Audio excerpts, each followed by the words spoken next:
welcome back to my channel. My name is Tiffany. Today we are going to talk about how to plan a wedding on a budget. So recently my brother-in-law and his girlfriend just got engaged. So this is literally the perfect timing to put out this video. So yeah, here are 10 tips on how to plan a wedding on a budget, and I hope y'all enjoy. Tip number one is probably a no-brainer, but create a spreadsheet so you can track all your expenses. Literally every single thing that you spend money on, you're going to want to track. This helps you hold yourself accountable on how much you're spending, and then you'll also be able to see where you have extra money so you can put more money in certain areas or you need to cut back on certain areas. This also helps you stay organized, and it helps you just keep your budget that you've set for yourself. Tip number two is to find websites that will print out your invites for super cheap. The website that I used was Vistaprint, and I'm pretty sure I got 120 invites for like $59, which is a steal because some websites will charge you so much for invites, and that is not where you want to throw a lot of your money on because there's going to be so much more expenses you're going to be needing to spend your money on. Vistaprint also sometimes has some sales, which is great because I'm pretty sure I bought my invites when they were on sale, so that's why I got it for so cheap. Tip number three is to go on Facebook Marketplace. Facebook Marketplace is a really great place to look for items that you may need for your wedding because these items are probably in pretty good condition as well, since these are all things you use once and then you try to sell and get rid of. So I bought all my table linens off of Amazon because it was a lot cheaper to do that and I didn't have to deal with renting and cleaning it and whatever.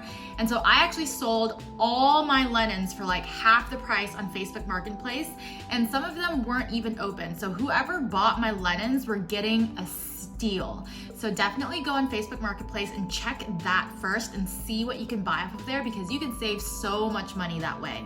Tip number four is to DIY everything. Anything you can do yourself, definitely do yourself. I did a bunch of stuff by myself. I created my own, what are those things called? Bouquets. And then I also created all my bridesmaids bouquets. So a bunch of the materials that I got were from Amazon or from Hobby Lobby. And then all the things that I bought, I just kind of put together. Like I had these cute little mason jar with lights and roses in them. Me and my husband put those together, and with the help of our wedding party and our parents, we were actually able to set up everything all by ourselves, and our day of wedding coordinator helped as well. So we actually didn't even have to hire someone to set everything up because we just did it ourselves, and that saved us a lot of money as well. So tip number five is to hire a day of coordinator. So this is someone that will be extremely important because if you look at the certain packages they do, they might be able to help you with a lot more than you think.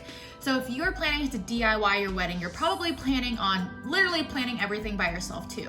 So I planned everything by myself, and then with a day of coordinator, I hired her so she could just make sure that day was running smoothly, everyone knew where to go, when things were going to happen, and then she also included in her price setting up and breaking down. So she helped us set up and she broke down everything and put them in boxes, and we just had to pick it up from her. So that was extremely, extremely helpful, and she wasn't super expensive either because we didn't hire her to plan the entire wedding. We just hired her to be there for us that day. So that was extremely helpful, and then we saved a lot of money by doing that. So hire a day of coordinator, but plan the entire wedding by yourself so you can save the money on having someone else do it for you, because it's honestly not that stressful if you don't let it stress you out, because things might go wrong. It's fine. Yes, it's your wedding day and it is a big deal, but the most important thing is that you're able to marry your best friend. So anything that could go wrong, like just let it slide. It's really not that big of a deal when you actually look back on the day of the wedding and stuff. Tip number six, if bands are too expensive, then don't hire a band and just create your own playlist and just play that on the speakers throughout the entire day. That is what we did. We just had a playlist filled with love songs and we had it playing on the Bluetooth throughout the entire wedding day, and it was nice. We didn't have to pay for a band, which was going to be super expensive, and then we didn't have any dancing either, which was really great because my husband and I hate dancing, so that was good on our end to not hire a band. So if you don't want to hire a band or have music or anything like that, just create your own playlist and just play it on the speakers. Tip number 7 is to do your own hair and makeup. You can practice a lot and figure out what looks good on you. I actually did my own makeup because I feel like when other people do my makeup, they don't know how to accentuate my facial features that much. And so I didn't really trust anyone else to do my makeup. I did my own. And then I actually tried to do my own hair as well. I practiced for months to get my hair down, and I just could not do it. So I had to hire someone to do my hair. But looking back on it now, I wish I had just curled my hair and pinned it up or something, because I could have saved $200 by doing that. But I really didn't need someone to do my hair. But yeah, if you can, definitely do your own hair and makeup. Tip number 8 is to look for venues that already come with a lot of things. So when I say things, I mean like tables, chairs, props, games, and all of that stuff. My wedding venue came with a lot of that stuff already, so we didn't have to rent anything really. The only thing that we had to rent was like, I think 50 extra chairs or something like that from her. So that wasn't that big of a deal, but her venue already came with so many things that I didn't even have to think about either buying it or renting it. So it was so great that we had our wedding there. Tip number 9 is to pick out cute but super affordable dresses. There are a bunch of different websites you can go on to look for cute dresses, and as long as you read the reviews, then I think you'll be fine. I'm pretty sure our bridesmaid dresses were only like $40.